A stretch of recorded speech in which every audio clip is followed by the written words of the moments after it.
Hello, good morning everyone. I have this lovely first session slot and my job is to in a way wake you up a little bit. Thank you as well for coming here. I'm sure a bit of a wet journey all the way here, but at least I'm glad we were all able to kind of like come here this morning. Here today, I want to kind of like walk through a little bit of what we're seeing at BCG of what's happening in the travel space. So maybe with that, perfect, okay. So what I'll do is we'll basically, just a quick intro about BCG. We're Boston Consulting Group. We're a global management consulting firm established in 1963.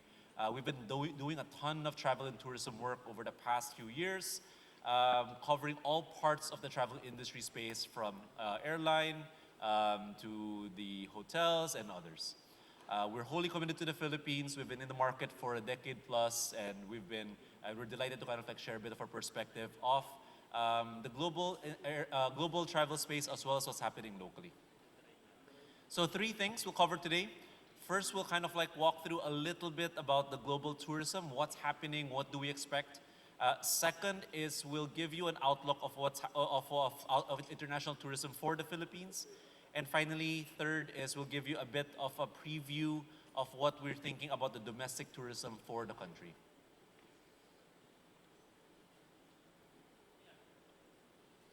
So, 5 things happening in tourism. First is travel preferences are changing. We're starting to see, for example, that sightseeing experiences are growing. Luxury travel is changing, meaning the way, if you're a luxury traveler, you previously used to be traveling to kind of like shop. Now you're also trying to look for experiences, luxury experiences.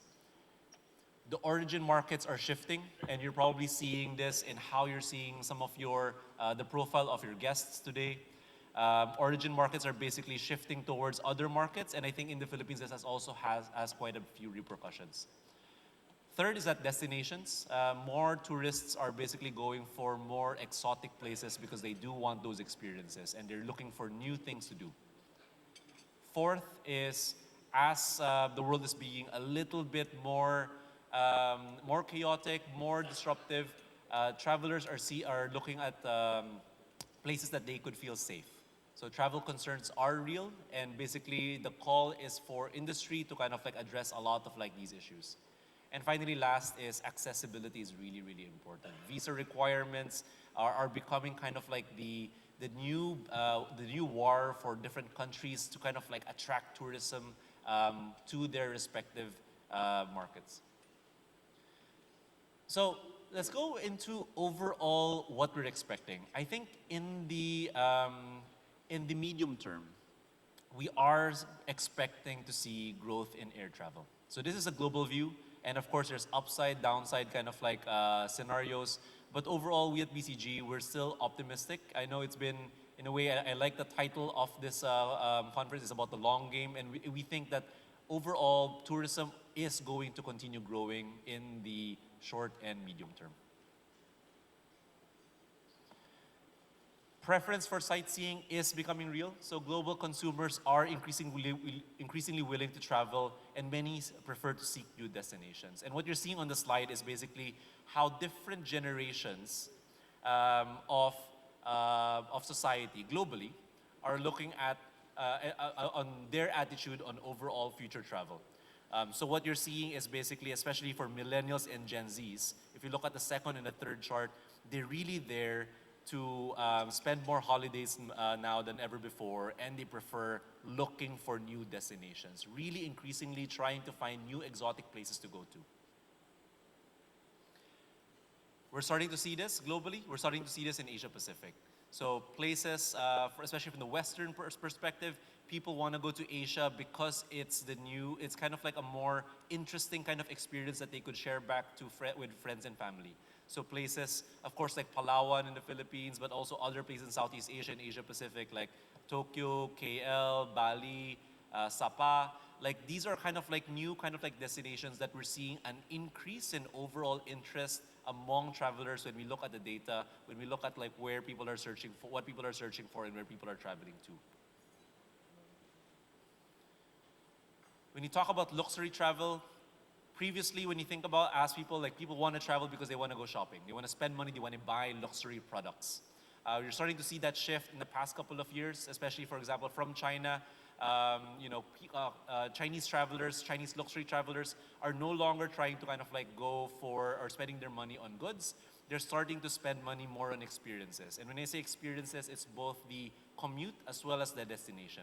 So how they travel, whether it's a luxury yacht or a private jet, all the way to kind of like where they stay, luxury homes, villas, and different kind of like destinations. These are kind of like a space where it's also starting to get more interested. While US and European travelers represent bulk of the outbound spending, we think that Asia Pacific travelers, especially from India and China, will actually be very, very relevant over the next few years. So what you're seeing here are basically an estimated market for the outbound travel spend by 2027 in billions of dollars. We think that, of course, not surprisingly, China continues to be one of the top markets here, one of the largest markets for outbound travel for Asia. But we shouldn't forget the other country within Asia Pacific that has a billion-plus population. India, we think, will become one of the fifth largest market by 2027, up from being number 10 in 2019. Safety and stability, of course, are going to be a top concern for travelers. So travelers are increasingly looking for the stability of a country, political, social, of a country before traveling. And that we're seeing that some of the countries are responding by really creating campaigns that show and indicate that they are a great place and safe place to travel to. Thailand, for example, and many others, we're seeing this. It doesn't mean that objectively it's about the numbers and everything. If you notice, it's not just about the facts, it's also about the perception. Creating the perception of safety and stability is really, really important. It doesn't have to be about the entire country. It can be about certain destinations, like picking like a few places and saying, this is the place that if you fly to, you'll have like a great and safe time. Countries are also improving seamlessness. So access is a really big and important attribute to leverage on. We're seeing that for example, in Asia Pacific, they're starting to see a lot of like these countries trying to kind of like get more visa-free access to their places. And so what that means, right, is that especially for like Western travelers or for people who are flying more than 5-6 hours to a destination, they want to spend as much time within those places rather than figuring out how to get to that place. And so for countries, this is becoming the new way to compete. It's about who gets to have the most accessible way of getting inbound travelers inside the country. And so visas are becoming a really important way, whether it's about visa-free access or e-visas, trying to get more and more origin markets to come to their own place. We're starting to see, of course, in Philippines, recently announced visa-free entry for Indian passport holders. So that's a really good sign. And if you kind of like link it back to what I was mentioning earlier about the estimated overall big travel markets by 2027, I think we should, as a country, we should watch out for that market and see what we can do to prepare for that travel base as they come. Of course, we know that many of you know that we're expecting a direct flight between India and the Philippines. So that should also prop up the accessibility for Indian tourism to come to the Philippines. Next topic, we'll talk a little bit about what we're expecting in terms of opportunities for the Philippines and our outlook for international tourism. So this is basically our top inbound tourists. South Korea is still by far, or consistently rather, number one, at least in 2024. And then you see basically US kind of like going down and up, but consistently also becoming one of the top ones, and then Japan and China. So these are kind of like our top 4 markets. Of course, we've seen the dip from China, and we've seen an increase in Japan, but this is basically the profile of our inbound international tourists today. I think what's interesting is what are, who are the travelers? Because when we think about a country in the origin market for the Philippines, it's really about understanding not just which country they're from, but what kind of travelers are they? Because the traveler type or the traveler profile from each individual country is a little bit different. And if you're a hotel or a service provider, it means that the way you attract them, the things that they're looking for are going to be a little bit different. The channels that they use in researching about where to go and which hotel to go to, for example, will also be a little bit different. So for example, if you look at South Korea, we're talking about a very high outbound traveler ratio. So pretty mature kind of like market, but and the demographic there is roughly between relatively young. So young to middle age, 30 to 40 years old. What that means is they're also traveling in more shorter durations. So 4 to 5 days, typically small group or budget conscious travelers. So these are kind of like the travelers that we have right now. So if you think about the proposition that you want to attract South Koreans, it's probably gonna be a little bit more value oriented, a little bit maybe more athletic, a little bit more fun, a little bit more exciting, as compared to, let's say, Japanese traveler. Japanese traveler would be a little bit of an older demographic, and we've had a harder time getting uptake from the younger segment there. But typically these older demographics are probably not as digital savvy. They typically book packages, maybe partly because of the language as well. They want to be taken around, they want to have a guide, they want to have a Japanese speaking guide to kind of like help them go through explore the country. Typically prepares a lot more than, let's say, the South Korean traveler. And in a way, what that means is that for anyone who wants to be part of, or to be able to attract a Japanese traveler, it means making sure that your offerings, your services are actually right front and center with their respective travel packages of the different agencies that they already talked to today. American travelers or US travelers, typically a bit more affluent, median age around 42. Also small group, more solo traveling, researches by themselves, and usually books directly. So if you think about this traveler, then it's really important to not just be there, not just be generating awareness to them through the travel agencies, but actually being more directly reaching to them through digital marketing or more hyper-targeted ads. Chinese travelers, in a way, relative to US, less mature, meaning they've been traveling, they're not as used to traveling, so many of these Chinese travelers could be first or second time travelers outside of China. And they are a little bit on the younger side, so 63% are actually aged between 18 to 29. Quite focused in terms of like group travel as well, and kind of like looking for longer stays. So if you look at these kind of like four demographics of our top inbound markets, each one a little bit different. And for you and for everyone here, I think what's good is that, you know, with the rise of digital and the availability of all of like these online channels, it's really easy now to make your proposition a little bit more precise towards each one. And so it's not just about choosing one versus the other. It's about how do you attract as many of the different segments as possible by tailoring how you communicate to each one so that you can attract them, as well as which channels do you want to tap into so that you will be top of mind for them. Here's a glimpse. South Koreans, again, a little bit more towards the younger middle age kind of like group. They really want nature, they really want relaxation. And guess what, you know, Philippines actually has a lot of things to offer. If there's one thing that the Philippines is really, really good at, it's that we have a lot of natural resources all around the country. So if we talk about some of the top activities around enjoying nature, resting, these are things that we actually have a lot of. But it does mean that we also need to kind of like round out that proposition. How do we make it easy for South Koreans to also get to these destinations? Many of which, as you know, are not always the easiest places to go to.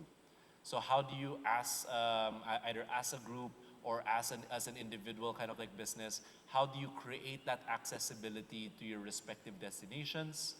And how do you also provide them with a few other activities outside of just exploring the natural places? Because they will probably research about that destination because of nature, but they will likely also want to do many other things. They want to have a variety of different activities, whether you talk about water sports or others. They want to be able to have an experience of what Filipino food, Filipino cuisine is, and being able to actually try many of these out.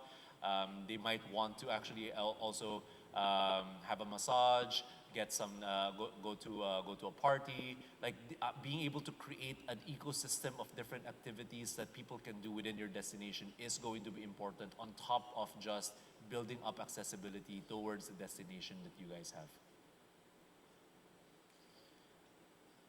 And that's the main point that we're saying here. Like, you know, when you look at all of these islands, right? We look at, we look at Coron, and you compare them to some of the other islands and other destinations within Southeast Asia.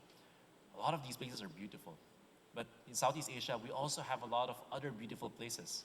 So if you're a traveler who are going to Southeast Asia and you're not from Southeast Asia, you're probably thinking, comparing a lot of like these destinations against each other. And on picture, they all look stunning. Now, the question is, how do you make people choose the Philippine destinations more? And it's not just going to come from the nature side of it. It's about everything else. The ecosystem all have to work together. This means that there needs to be accessibility, seamless kind of like airport experience, easy visa application or visa-free experience, a destination and a stay in a hotel that they could remember. The activities there are diverse. It's a place that's safe and secure, not just for them, but maybe for their kids and their entire family as well. If they're a little bit more on the elderly side, or if they have some, or if they don't speak English very well, having menus being translated to the common languages as well, and having accessibility for people who maybe have more mobility problems. All of these come into play for making people want to choose Philippines versus some of the other places that we have in Southeast Asia. So China, for example, for them, convenience, good food, local experience. These are really the things that actually many different age groups within Chinese tourists really value. Visa is a key concern when traveling to the Philippines, and that's a reality, right? We know that Chinese travelers are one of the biggest travelers that we could attract. We also know that compared to other Southeast Asian destinations, we don't have the easiest visa experience. Some of our peers already offer visa-free access to Chinese tourists. So what does that mean? It means that the value proposition of going to the Philippines must just be a little bit higher. The way you communicate to them and attract them must just be a little bit better so that they would feel that, you know what, maybe it's worth applying to a visa to go to visit the Philippines because there's something really interesting and unique about this place. And that means that it's about creating and crafting a lot of like these tour packages, but also about building up the offering on these other places, like being able to get them to try local food, visit the local landmarks, experience local life. All of these things, they don't really know it's interesting until they actually step foot into the country. And so as a group, how do we convince them that there's something interesting here from a marketing and advertising perspective so that they're willing to make the trek and actually discover Philippines for what it is today?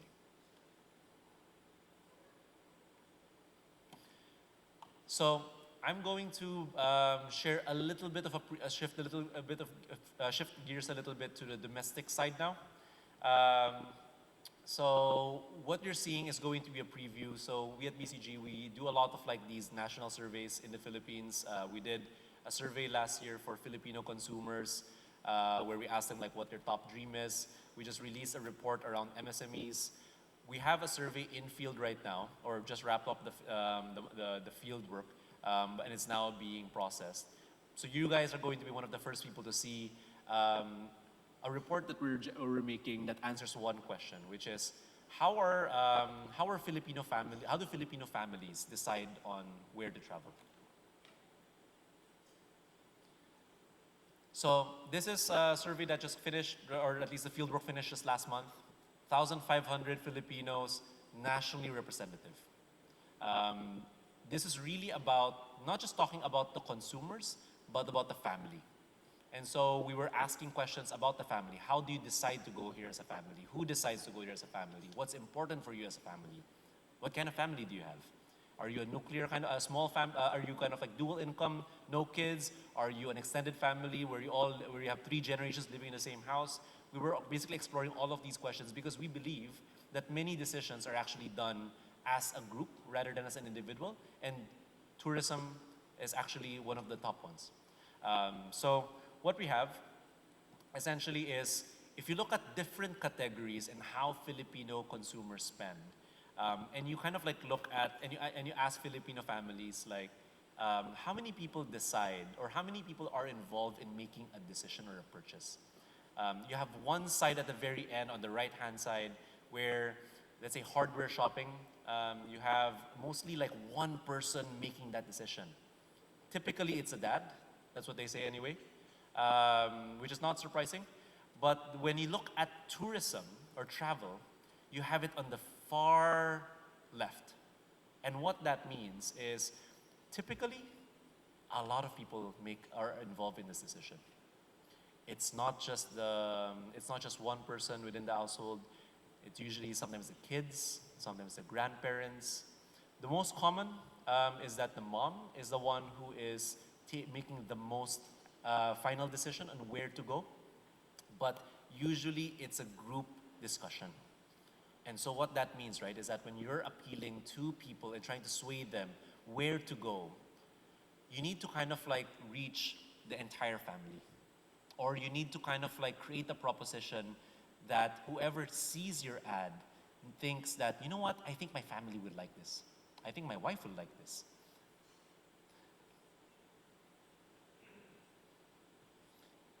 I talk about the moms, but actually within travel, specifically within travel, women play an outsized role in the decision. And you see this in the parents, like if you look at that generation, the mothers, as I mentioned. But interestingly enough, even with the kids, the daughters have a slightly more role or play a slightly more active role in travel than the son, especially as they grow older. For the grandparents, it's usually the grandmother as well. The role of the grandparents go down as they get older because they just follow and everything. But it's interesting to see that the women in the household, typically play a little bit more of an active role than the men when it comes to where they choose to travel to and how they travel. Decision criteria, we ask them, okay, and this is across income bands now, but we ask them, how do you choose a destination? How do you choose your hotel? In destination, you find that the top 2 are safety and affordability. A little bit higher in terms of affordability among the lower income bands. Safety becomes a little bit more important than affordability when you go into the more affluent bands, but generally these are the top 2. And then you have the others like the scenic attractions, the flights, and everything. Hotels, how do they choose a hotel? No surprise, price. One of the most really important things, once they choose a destination, they're going to be shopping around and looking for the best price for them, the best value for them. But location is also really important, followed by room size. And you can see a little bit of the variation happening across different places. What we don't show here are a lot of like these other areas like amenities. Don't get me wrong, these are all important as well. These are a little bit more secondary, but these are all important, especially as you kind of like go into more specific target markets. Like for example, if you're appealing to a family that might have kids that really like swimming, they probably would want to have a nice swimming pool. But in a way, to no surprise, price is still number 1. When you look at destinations, a little bit more of a double click um, in terms of what exactly about a destination makes it important. So key message here, I know it's a little bit of a complicated slide, but for scenic attractions and public transports, which are one of the top ones, they peak around the mid-income, so C1, C2. And then it goes a little bit of a dip and then goes back up again. For visa and flight schedules, typically more important for the higher income bands, which might be, our interpretation here is that it's because these are a little bit more of the more money-rich, time-poor kind of like demographic, so they're really looking for the most convenient way to get to a destination. And then the third one is basically when you talk about activities, to no surprise, for families with kids and seniors, especially when you go into the older demographic, that one becomes really, really important. For hotel, key criteria is location across all of the income classes. Consistently rank as kind of like the top non-price factor. And then room size then becomes the second most important one, as well as the hotel brand. And then the secondary considerations are things like amenities, designs, loyalty, rewards, and others. So that's it. We're still kind of like in the midst of like preparing the study.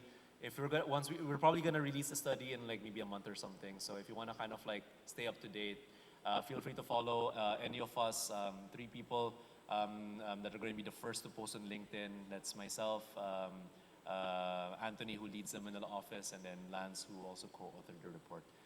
So I have 5 more minutes left. Maybe I'm thinking like we could also do a short Q&A if there are any questions from the audience, and I'm happy to kind of like talk through any of the insights that we have from the different sections.